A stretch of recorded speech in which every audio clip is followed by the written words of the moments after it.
महाराज जी, हमारी वैदिक परंपरा रही है कि हम तुलसी जी की माला से नाम जप करें। गुरुदेव भगवान, आज के समय बहुत सारे लोग नाम जप करने के लिए काउंटिंग मशीन, काउंटर या अन्य किसी माध्यम से नाम जप करते हैं। क्या इससे देखो, पुण्य मिलेगा? हमारा पुण्य क्या, उसको भगवत प्राप्ति हो जाएगी। हमारा मतलब है भगवान का नाम स्मरण होना। किसका है? भगवान। तो अब वो काउंटर चल रहा है, राम राम राम राम राम राम राम, तो काउंटर से भगवत प्राप्ति नहीं होगी, नाम से होगी। माला से भगवत प्राप्ति थोड़ी होती है। माला फेरत जुग गया, फिरा न मन का फेर, कर का मन का डार दे, मन का फेर। यदि हम राम राम जप रहे हैं, कृष्ण कृष्ण जप रहे हैं, तो काउंटर एक निमित्त बना। भगवान सच्चिदानंद का सच्चिदानंद नाम स्मरण होने से निश्चित भगवत प्राप्ति हो। खूब जपो, खूब जपो, जैसे बने वैसे जपो, बस जपो, भगवान का स्मरण करो, यही तुम्हें बचाएगा। नहीं, घोर कलिकाल का ऐसा प्रभाव है कि सब पतन के मार्ग में जा रहे हैं। शराब पीना, मांस खाना, व्यभिचार करना, नशा करना, बस यही दिमागों में छाया हुआ है। सत्य मार्ग पर चलने के लिए एकमात्र गरज रहा है भगवान का नाम। कलयुग केवल नाम आधार। अगर नाम चल रहा है बचा लेगा तुम्हें, पकड़ लो। नाम नहीं चल रहा तो बच नहीं पाओगे। सारे सिद्धांतों को मिटिया मेट करने की सामर्थ्य कलयुग में है, वो मिटा देगा, पक्का मिटा देगा। उसकी ऐसी बातें हैं कि वो तुमसे पाप भी करवाएगा और आपको ये भी साबित कर देगा कि आप धर्मात्मा हो, चिंता मत करो। कलयुग बहुत गिराने वाला है।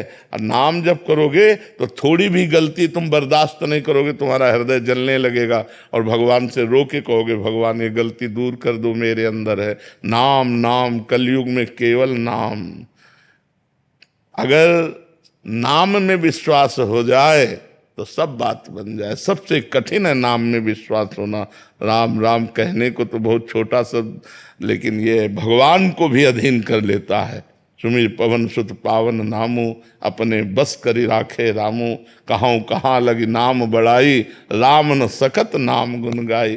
स्वयं भगवान राम नाम की महिमा में असमर्थ पाए गए पूर्ण रूप से वर्णन करने में। ऐसे नाम को यदि हमें गुरु ने दे दिया तो राम कृष्ण हरि राधा जो नाम प्रिय लगे, खूब डट के जपो, देखो आनंद आएगा, इस लोक में भी और परलोक में भी। इस लोक में सुख सुविधाओं की कमी नहीं रहेगी और परलोक में आपको भगवान का प्यार प्राप्त होगा। इसलिए खूब नाम जप करो, नाम परम धन है। सलभ सैनी जी, विजय दीक्षित जी पन्ना से।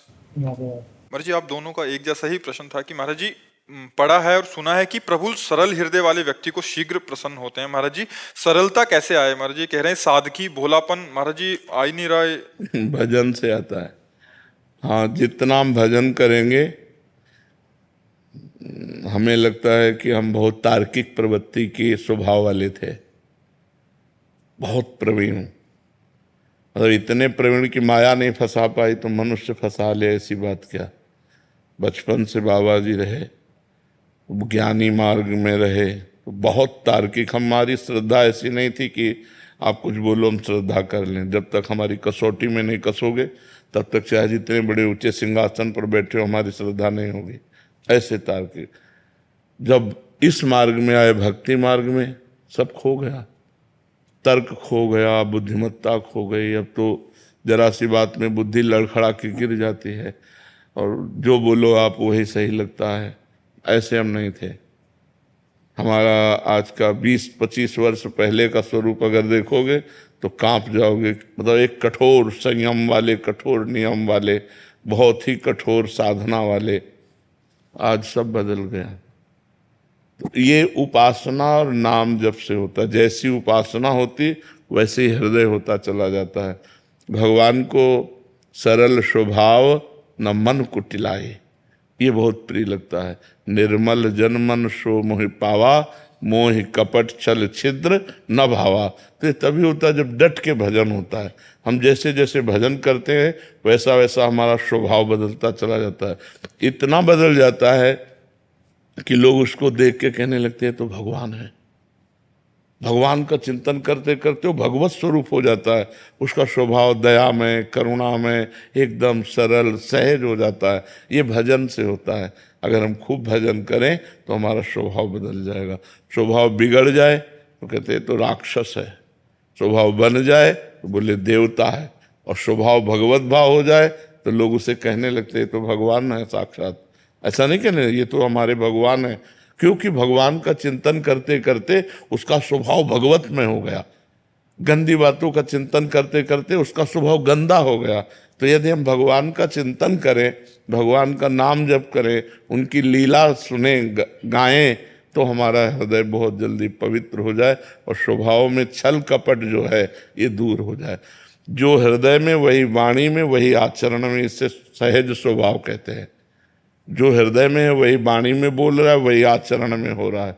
अगर आचरण कुछ और, हृदय में कुछ और, वाणी में कुछ और, उसे कपटी पुरुष कहते हैं, उसी को छल कहते हैं। और भगवान को अच्छा नहीं लगता। मोहि कपट छल छिद्र न भावा।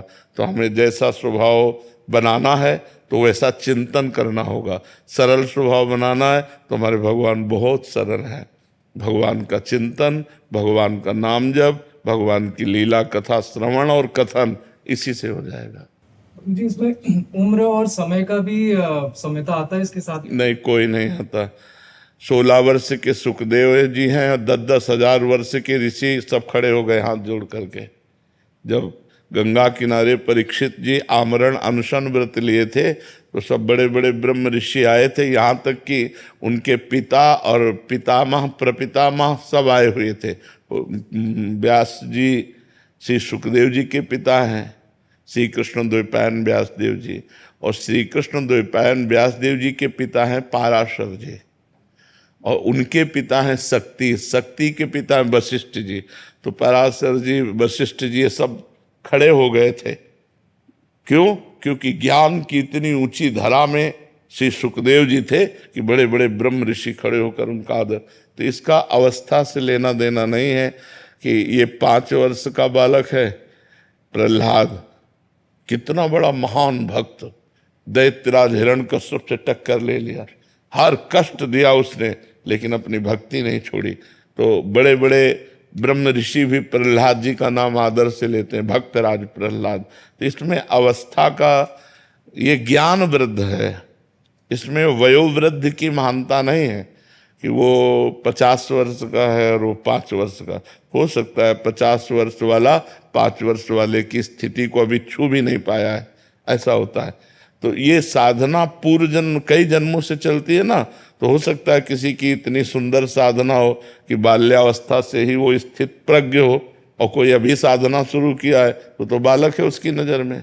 जैसे कोई 80 वर्ष का है, अब उसकी साधना अभी शुरू हुई है कि अभी तो काखा गागा नहीं आता परमार्थ का, और वो परमार्थ का शिक्षक हो चुका है, परमार्थ को 50 चुका है, अनुभव कर चुका है। तो इसमें अवस्था का नहीं होता, इसमें ज्ञान वृद्ध माना जाता है।